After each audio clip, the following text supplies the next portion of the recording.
Good morning. Today we return to talking about the relationship between the Bible and Homer, specifically about flying machines. I go back to talking about this topic, which, as I've already said, is a fairly sensitive topic because obviously many absolutely don't want to hear about it. But since these texts talk about it, we cannot help but examine those passages, and when we have already talked about flying machines as far as Homer is concerned, we talked about these celestial chariots which are driven by horses that make noise above, by horses that are under the chariots.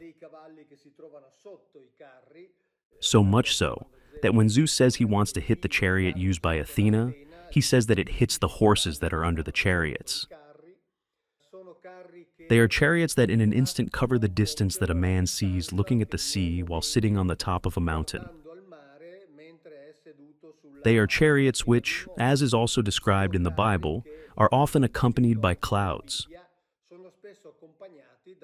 And therefore, in short, there are a whole series of elements that recall the various stories.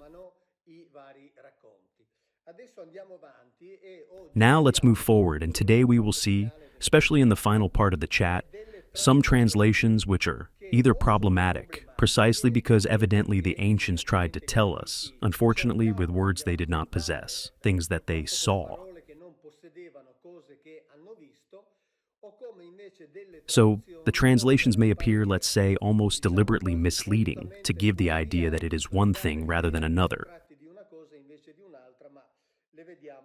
But we see the real meanings in the end.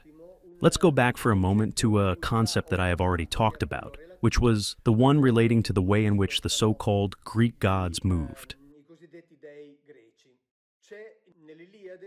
In the Iliad, in Book 13, there is the story of Poseidon who goes to harangue the Greeks so that they resist the attack of the Trojans. To do this, Poseidon disguises himself as Calchas, but when he leaves, Ajax recognizes that it was not Calchas, and he says, "The footprints of his feet from behind, the shape of his legs I easily recognized as he left. The gods understand each other," meaning that the gods are recognizable.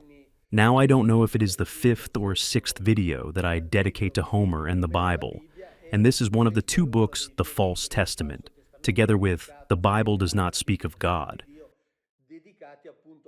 dedicated precisely to this theme, in which I analyzed in detail the things I am telling you. And in this book, I had cited the Ethiopians of Heliodorus, who, taking up this very passage from the Iliad, also explained why the Egyptians depicted the gods in a certain way.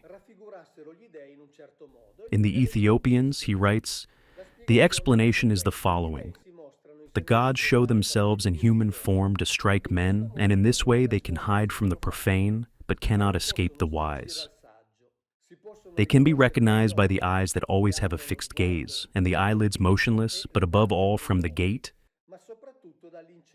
They in fact advance with their feet together, without moving them one after the other. And they cut through the surrounding air with an irresistible movement and impetus instead of walking.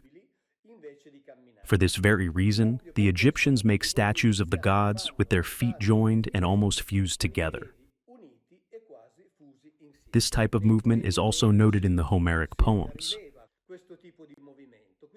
Here we are still in the Iliad. In Book 14, we talk about Hera, who, after speaking with Aphrodite, launches herself into one of the many missions, into one of the many journeys, and in verse 186 it is written, "Under her soft feet she tied her sandals beautiful." These sandals are the ones that are normally referred almost exclusively to Mercury, Hermes, the so-called winged messenger of the gods. In reality, these sandals are also used by other divinities. That is, these flying objects that the gods tie under their feet to ensure that they travel with their feet together. And in fact, continuing to read this story, it is said it was a leap left. The peak of Olympus came down into Pieria, into the lovely Amasia, launched itself towards the snowy peaks of the Thracians, and with its feet did not touch the earth. From Athos, it threw itself towards the wavy sea. Therefore, they went both on land and on water, without touching them, or almost without touching them. From this description, and if we read these as real events, it means that they were traveling very close to the surface, after which Hera was always with another divinity. Homer says, "Here they left the sea and went over the land. Under their feet they bent the tops of the woods." This confirms the fact that they traveled very close to the surface. Then, subsequently, if we go to the Odyssey, we have another story, which in some respects is even more explanatory. Here we are talking precisely about the divinity of Hermes, that is, the winged messenger who was sent to Calypso to warn her to let Ulysses go, because Ulysses must make his way and must return home.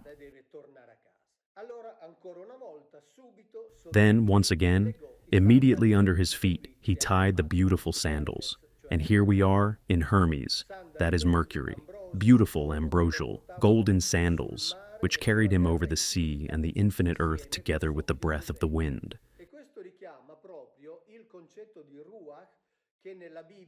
And this recalls the concept of ruach, which, in the Bible, always accompanies one of the instruments with which they flew. The Elohim moved accompanied by the one called ruach, which precisely means wind, and here we have a very precise, very particular reference.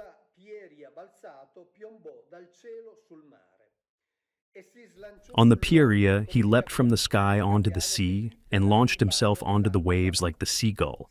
A seagull with thick wings bathe in salt water. Similar to this, on the infinite waves Hermes ran. But when he arrived on the distant island, that is the island of Calypso, then from the livid sea he jumped onto the shore and went. And so on.